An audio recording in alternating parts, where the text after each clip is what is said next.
Hi there and welcome to the Balloon Business Academy. Today we're looking at 3 simple steps to quickly and easily calculate your prices. I'm Sonia and I've spent the last 7 years growing my balloon business.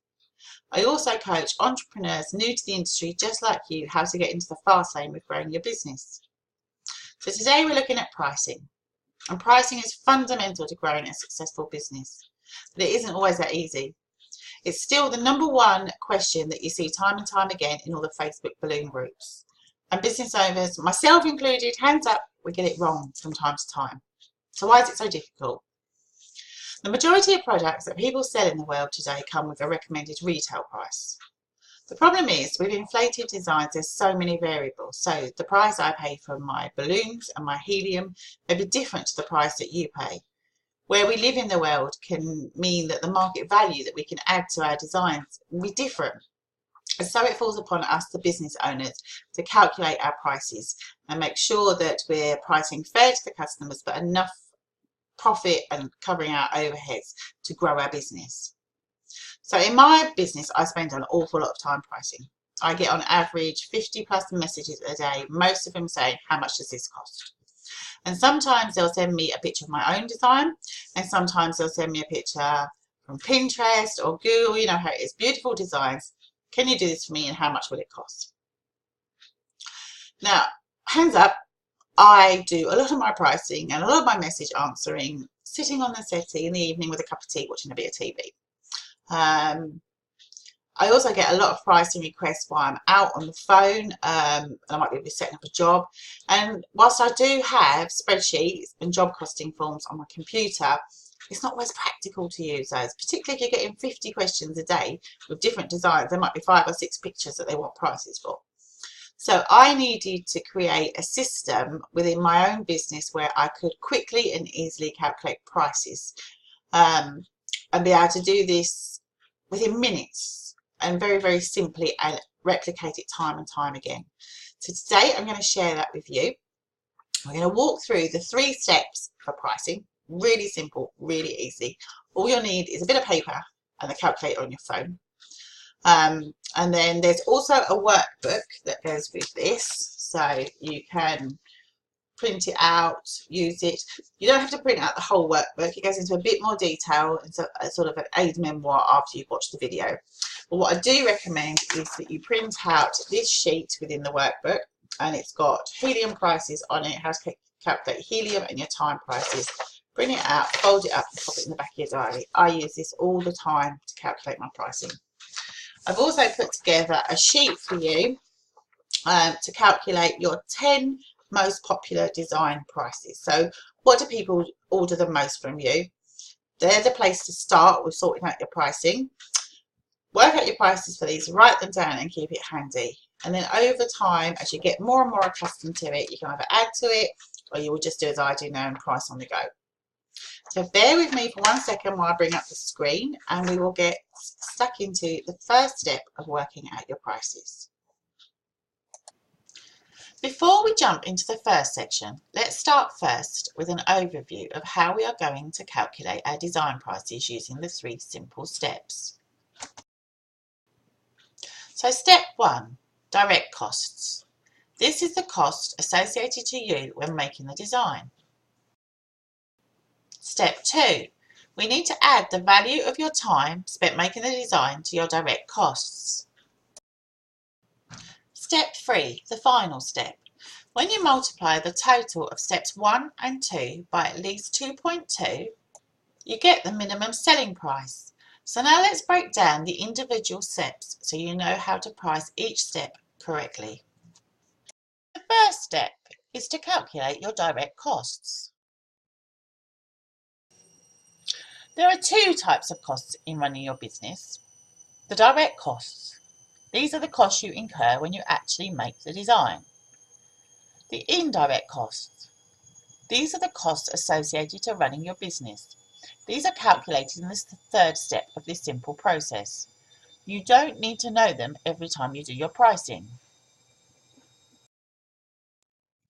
To use this simple system to quickly and easily calculate your pricing, you only need to work out your direct costs each time. So what are direct costs? These are the things you need to purchase to make your design, such as ribbons, weights, and of course balloons. Disposable framing, such as knot stands, aluminium rod or arch kits. These are framing items you don't intend to return and collect. Fillers and accessories. With the boom of confetti-filled balloons and organics, we are now using a variety of mediums in our designs, such as tissue paper, material, flowers, etc. These add to the cost of making designs, and it's important that we cost these properly. When purchasing these items, you need to remember that potentially more customers may want to purchase the design. So if you buy them from a discount store or during a sale, you still need to price them at the cost to you if you had to purchase them from elsewhere in the future. High float and absolute to preserve the life of your design. The helium required to make the design. We will cover this in more detail in a second. Delivery, often a hidden cost. This is the cost to you of having the stock delivered to you. If you're ordering online, you may pay delivery costs of around £8 plus VAT, and you need to factor this into your design. Generally, when I order the stock for all my designs that week. So as a rule of thumb, I usually add £1 to every design for this, but it's up to you how you decide to add in the cost to you of having your stock delivered. Anything else you need to make the design. Don't forget to add in things like bags to store and transport the design, etc. Finally, when looking up your prices on the wholesaler website to calculate your direct costs, make sure you're adding the end price to you. So this is a price with the VAT added to it. Some wholesalers will also show you the price with VAT added on, but many just show you the wholesale price without the VAT. To calculate the total price, you will need to add on 20%. So now let's look at calculating your helium costs. We need to know how much it costs to inflate all the balloons in the design that require helium. So how do we calculate that? First, you need to know how much you pay for a cylinder, including 1 month's rental and VAT. You then divide the cost of the helium cylinder by how many of that type of balloon the cylinder can inflate. But how do you know how many balloons it can inflate? You can find a lot of information regarding this on manufacturer websites, but usually the information is for one type of cylinder and may not actually be the one you use. I've included the numbers of balloons for some of the most common balloons used in designs, but in case you need to use a different type of balloon or canister, you need to know how to do the calculation yourself. So first off, you will need to know the gas capacity of your cylinder. I've included the box ones here for the video, but there is also a handout for air product cylinders in your workbook. If you use a different cylinder, you will need to get the gas capacity from the manufacturer to work out your prices. As you can see, the smallest Bock V cylinder has 1.81 meters cubed of helium, and the biggest, the G20, has 5.19 meters cubed of helium. This is how much helium is in the cylinder. Next, we need to know how much helium it takes to fill a balloon. On the list, you can see the capacities I've taken from the manufacturer's sites. Now, I just want to talk briefly about this section. The first thing to say is that your inflation technique will greatly affect the number of balloons you actually get out of the cylinder. Overinflating latex or helium escaping as you inflate will reduce the number of balloons you actually get from each cylinder. When it comes to the huge variety of foil super shapes, letters and numbers, I like to keep things very simple in my process. They all have different helium capacities, and I don't want to have to look each one up every time I do a price. So what I've done, I've taken the largest gas capacity for each type, and I simply use this for my calculations. Finally, bubbles. Bubbles are stretchy, and by their nature the gas capacity can be different every time you inflate, depending on how far you inflate the balloon. The information I have found is that you can get anywhere between 85 and 105 24-inch bubbles from a tea cylinder. So I use the minimum number that you can get from a cylinder of 85 to calculate the gas capacity. You see, by going with the minimum number of balloons per cylinder every time, when I price, I ensure that my helium costs are covered, and if I get more out of the cylinder, it's a bonus. At this point, I should also say that this table was formulated with the most up-to-date information which was available from the manufacturers when I recorded this mini course in September 2018. So let's look at an example. I need to know how much it costs to inflate an 11-inch latex balloon with my G20 cylinder. So I know my tank holds 5.19 meters cubed of helium. An 11-inch latex inflated has a gas capacity of 0.0141 meters cubed. So if I divide the tank capacity by the balloon capacity, I can see that you can get 368 balloons from the cylinder. Now let's just say I pay £80 for my G20, including rental and VAT. If I divide the cost by the number of balloons, I can see that it costs 22p to inflate an 11-inch balloon with helium. On the workbook principle, I've left a column for you to write your costs in. Just remember to note which tank you calculated your prices on, and do remember to revise this if you get a price increase from your wholesaler for your helium.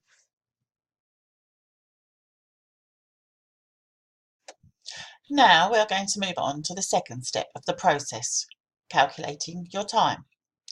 This is often the step that gets left out when pricing, but it is so important to running a profitable business. Your time is the most precious thing you have in your business. And remember, the time you spend creating designs is time you can't spend growing your business or enjoying with your family. So you need to value time and price correctly. The first thing to say is to be realistic with the amount of time it will take you to create a design. If you have made the design before, then be honest with yourself as to how long it will take. If you have never made the design before and honestly don't know how long it will take, then break down the design. So for example, a columned arch. How long will it take you to set the knot stands up for both columns? Then the time to inflate the balloons for the columns. Then the time to wrap the balloons on the columns in the pattern you need. And finally, how long will it take to get the helium cylinder ready and inflate the connecting pearl arch? By breaking down the design, it's much easier to work out roughly how long the entire design will take. Now you know how long the design will take, you need to equate that to a monetary value. As the owner of a balloon decor business, you really should be charging a minimum of £15 per hour. The thing with time in your business is you also need to think about how much of the week you can actually spend charging, creating designs. For most companies, it will probably be 50% or less. The minimum wage being just under £8, you need to be charging at least £15 an hour for your work. In your printable, I've broken down the times in 1 minute and 5-minute intervals, making it easy to calculate the cost of your time. I have also included a lower hourly rate and a higher hourly rate as a guide to costing your time, but I really do urge you to at least start with £15 an hour. Finally, don't forget, if you're being paid to deliver and set up the design, you need to remember to include the time it takes to drive to the venue, set up the design, and your return journey home again as part of your time costings.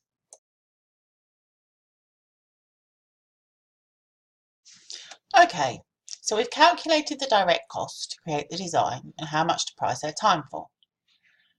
Now we're in the final part of the process to quickly and easily price your work. The third step is to multiply the total of the direct costs and time by a minimum of 2.2. This allows us to cover your business overheads and create profit. So what are overheads? Overheads are the indirect costs of running your business. Each business will vary in the types of overheads they have and how much they cost the business, but they may include things like your website, so the cost of the hosting for the site, the cost for your domain name, and anything you pay to someone to design or maintain your website. Insurance. It is essential all businesses have public indemnity insurance, but there are other types of insurance you may need, such as business insurance, van insurance, etc. Rent and utilities. Even if working from home, you will still have electric, water, heating, etc. to pay for. You will use more of these working from home than you would if you left the house every day to go to work. So this needs to be accounted for, and your accountant will help you to do this. Telephone. So whether you use a landline or mobile, you will have contract fees, etc. associated to this, and most of you will also have the internet provider cost too.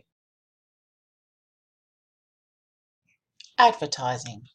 Whether this is locally via print or online, there will be costs associated to get your business out there and finding customers. Your accountant to manage your bookkeeping and tax returns. Travel, so the fuel costs for travel in your business and taxing your vehicle. Equipment, for me this is a big one. Charging correctly means you can purchase the right equipment to grow your business. Without a doubt, inflators that allow you to inflate precisely will make you more productive and allow you to take on more work. It also includes things like computers, printers, iPads, etc. So the equipment that you need to physically run your business. Education, another big one. Education is essential to growing your business. Having grown my own business over the last 7 years, I can honestly say it's never too late to embrace learning how to run a business. And actually, the earlier you do it, the quicker and faster your business will grow. So now let's look at profit. Profit is what you are left with once all the costs are taken out. If you are a sole trader, this is your wages and what you pay tax on. By multiplying by a minimum of 2.2, this model allows for 35% overheads and 20% profit. This is the industry standard and what is used to calculate minimum selling price in most of the job costing forms available. If you have higher overheads, perhaps you have a shop in a city centre, for example, where rent and business rates are really high, or you need more profit in your business, you can simply increase this number. You can also increase this number if you are really unsure how long a design will take, or it's an especially advanced design. I tend to do this with organics, which always take longer than I think, and also Pinterest pictures people send to me. I will need to create from scratch the first time. Finally, I recommend increasing this number if you're going to be working away from your family on special dates on the calendar, so Christmas, New Year, Mother's or Father's Day, etc. You should expect to be paid more for sacrificing your time with your loved ones. So now let's bring together everything we have learned so far. So remember, 3 simple steps is all it takes. First, calculate your direct costs to make the design. Step 2, calculate the cost of the time it will take to make. When you've added these together, then step 3 is to simply multiply by at least 2.2 and you have your minimum selling price. So let's look at a simple bouquet of 3 latex first. So the cost of the latex balloons from the wholesaler to me is 36p. The helium to inflate them is 66p. The ribbons 3p. and a weight is 25p. Mustn't forget the bag for the customer to take them away in, that's 50p. So this gives me an overall direct cost of £1.80. Now the second step is time. I think it takes me about 5 minutes to create a bouquet of 3 latex, so at £15 an hour that's £1.25 for my time. Adding the direct costs and time gives me a total of £3.05. Now step 3, I need to multiply this by 2.2. This gives me a minimum selling price of £6.71. This is a minimum selling price and I do recommend you round it up to make it nicer figure for the customer and yourself in terms of finding change, etc. So for this design you could charge £6.75 or even £7 for a bouquet of 3 latex. You should never sell below this price. Remember, this is your minimum selling price. Now let's look at something a little more complex. This gorgeous frozen bouquet is a great example as it contains a superfoil, bubbles and latex. So again, step 1, we need to calculate our direct costs. Latex first. So 2 11-inch latex will cost 24p. And the helium for the latex is 44p. The snowflake foil is £2.34. And the helium required to fill it is 72p. 2 frozen bubbles are £5.44. And they will take £2.24 worth of helium to fill. Ribbons are 5p. And I always like to do a latex base with a design this size, so 2 sets of quads to make the base is £1. And again, a jumbo bag for the customer to take it away is 50. That gives me a total cost of £12.97. Step 2 is time. This design will probably take me about 15 minutes to put together, so that is a cost of £3.75, making my overall total direct cost and time £16.72. Now all I need to do is times this by 2.2, and that gives me a minimum selling price of £36.78. Remember, these are my costs to purchase via the agreement I have with my wholesaler. Your cost may be different to mine, but it gives you an idea as to how easy it is to work out your minimum selling price, simply using a piece of paper and the calculator on your phone. So now we know how to price accurately to cover our costs and give us a profitable business. Let's look at the actions you need to take to transform your business today. First, I recommend you print out the helium chart for your diary. Work out which cylinder of helium you regularly use and calculate your prices for each common balloon by simply dividing the cost of your cylinder, including rental and VAT, by the number of balloons you can get out of your tank. This will take you a few minutes to do, but will save you time in the future when calculating your prices, as you won't have to calculate the value each time. Next, you need to make sure you start calculating all your prices this way moving forward. After doing a couple, you'll find you get really quick at this and it takes hardly any time at all. I do recommend you look at your top 10 selling products, the things you sell over and over, and calculate the prices for these so you can quickly and confidently answer the pricing inquiries for these without having to do anything. Next, have a look at your price lists. Do you have any set up which you keep on your website or email to customers? Check through your prices using this method and update them as necessary. Finally, remember pricing is something you need to update regularly. Wholesaler prices always increase in April, but there may be other increases throughout the year, and it's important that your pricing stays in line with what it costs you to make your designs and your overheads. Thank you for watching this video. I do hope you found it valuable. Pricing is such a fundamental thing for running a profitable business. I would love to hear how you're getting on using the quick and easy 3 simple step system for pricing. Is it making your life easier, and are you more confident with pricing? I hope so. Any questions, feel free to get in touch. Remember to like us on Facebook and Instagram to keep up with our latest helpful tips and advice to drive your business forward. And check out our blog on our website for more in-depth help and video topics.